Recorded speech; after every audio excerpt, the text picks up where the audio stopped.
नमस्कार, स्वागत है आपका बोलता हिमाचल पर। आज है 1 नवंबर 2025 और हिमाचल प्रदेश से जुड़ी हुई आज की बड़ी खबरों की जानकारी अपडेट्स हम आपके लिए लेकर आए हैं।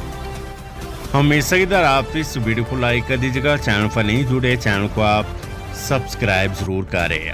पेश है आज की सबसे बड़ी खबरें। केंद्र सरकार ने हिमाचल की सड़कों को जारी की 365 करोड़।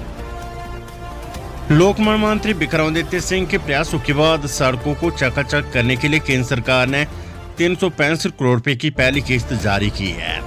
ये राशि राज्य में मानसून सीजन 2023 के दौरान क्षतिग्रस्त हुई सड़कों की मुरम्मत और पुनर्निर्माण कार्यों के लिए दी गई है, जिसके लिए प्रदेश सरकार ने 1438 करोड़ रुपए का एक्शन प्लान केंद्र की मंजूरी को भेजा था, जिसे केंद्र की मोदी सरकार से स्वीकृत करते हुए सड़कों की मुरम्मत के लिए 365 करोड़ रुपए की पहली किस्त जारी कर दी गई है।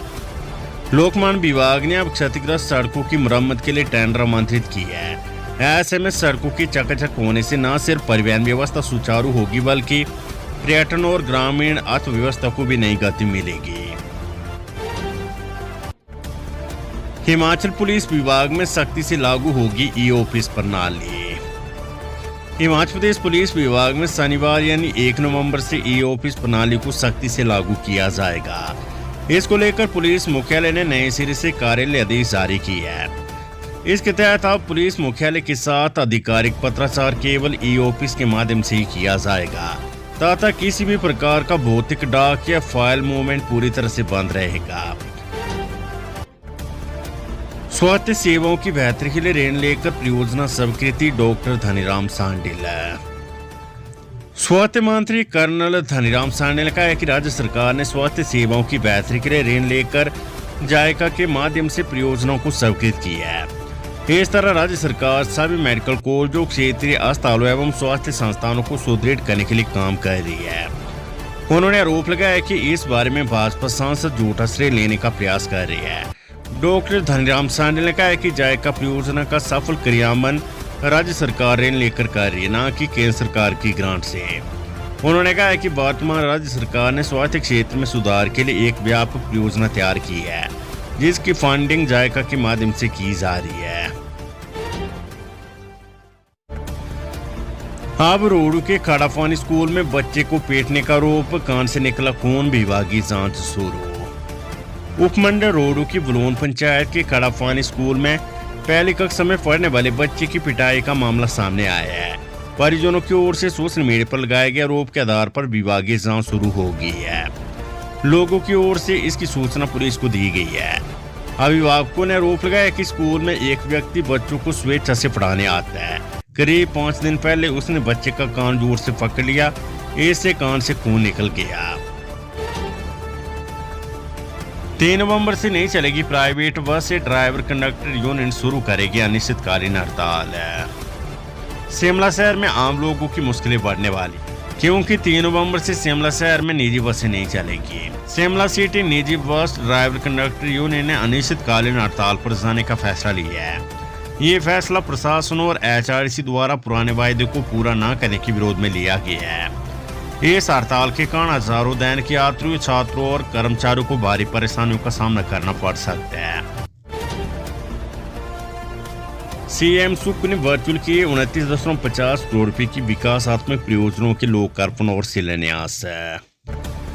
मुख्यमंत्री सुखविंदर सिंह सुक्खू ने नई दिल्ली से वर्चुअल माध्यम द्वारा सिरमौर जिले के सीडो एनकोजी विधानसभा क्षेत्र के लिए 29.50 करोड़ रुपए की लागत की 5 विकास परियोजनाओं के लोकार्पण और शिलान्यास किए।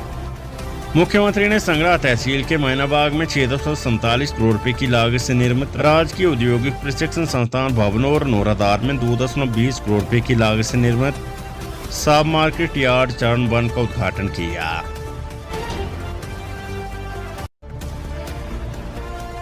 मुख्य सचिव बोले, तिब्बत सीमा से सटे क्षेत्रों से लोगों का पलायन रोकेगी राज्य सरकार।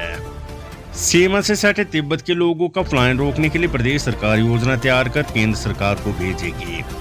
लोगों को सभी मूलभूत सुविधाएं दी जाएगी। क्षेत्रों को पर्यटन की दृष्टि से विकसित किया जाएगा। हाल ही में मुख्यमंत्री ने भी तिब्बत सीमा के पास सिपकीला क्षेत्र में रात्रि ठहराव कर लोगों की समस्याओं को सुना था। संस्थान बंद करने में निकल गई सरकार के 3 साल। जयराम ठाकुर है। पूर्व मुख्यमंत्री एवं नेता प्रतिपक्ष जयराम ठाकुर ने कहा है कि प्रदेश में अब भी आपदा अधिनियम लागू है, लेकिन मुख्यमंत्री सुख को आपदा पीड़ितों को राहत पहुंचाने के बजाय बिहार चुनाव में व्यस्त है।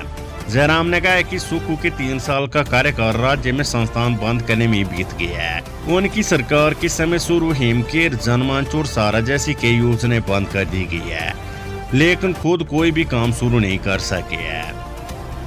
धर्मशाला में शुक्रवार को पत्रकार वार्ता में नेता प्रतिपक्ष ने कहा है कि मुख्यमंत्री गारंटी को लेकर बिहार की जनता के साथ भी झूठ बोल रहे हैं।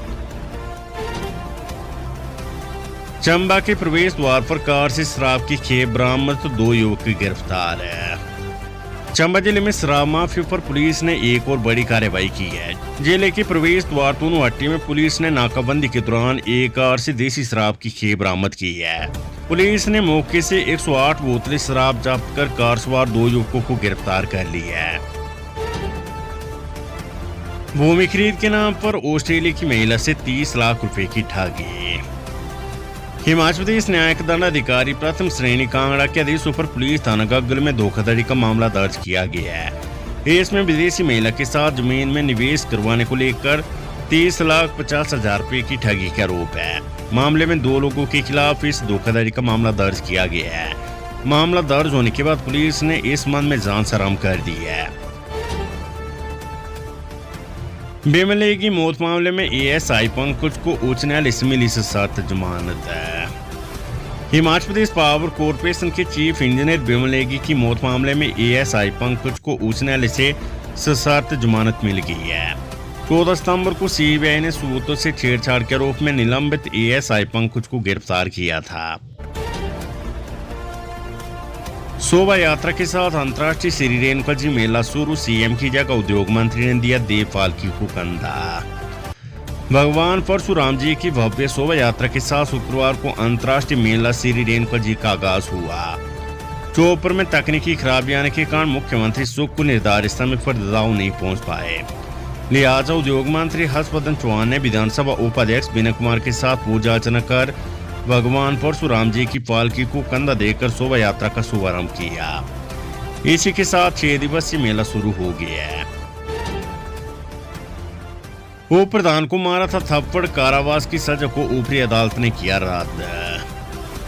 पंचायत उप प्रधान को थप्पड़ मारने वाले बुजुर्ग व्यक्ति को दी गई 1 माह के साधारण कारावास की सजा को ऊपरी अदालत ने रद्द कर दी है। हालांकि ऊपरी अदालत ने दोष सिद्धि और निचली अदालत की ओर से दी गई जुर्माने की सजा को बरकरार रखा है। ऊपरी अदालत ने दोषी बुजुर्ग व्यक्ति की आयु और मामले की लंबे समय को देखते हुए उदारता दिखाई है।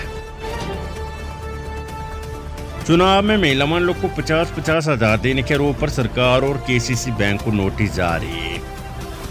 हिमाचल प्रदेश हाईकोर्ट ने जिला कांगड़ा के देहरा में हुए उपचुनाव के दौरान कांगड़ा सेंट्रल कोऑपरेटिव बैंक की ओर से महिला मंडलों को 50,000 रुपये बांटने की याचिका में लगाए गए आरोपों को लेकर राज्य सरकार सहित सभी प्रतिवादियों को नोटिस जारी की है। अदालत ने इस मामले में कांगड़ा केंद्रीय सहकारी बैंक को भी नोटिस जारी कर जवाब तलब की है। इस मामले की अगली सुनवाई 11 दिसंबर को होगी। Weather update. हिमाचल में 3 नवंबर तक साफ रहेगा मौसम, 2 दिन बरसेंगे बादल। हिमाचल प्रदेश में इस बार अक्टूबर महीने में सामान्य से 173% अधिक बादल बरसे हैं। मौसम विज्ञान केंद्र शिमला के अनुसार इस माह राज्य में औसतन 25.1 मिलीमीटर के मुकाबले 68.5 मिलीमीटर बारिश दर्ज की गई है, जो 1901 से अब तक का 14वां सबसे अधिक बारिश का रिकॉर्ड है।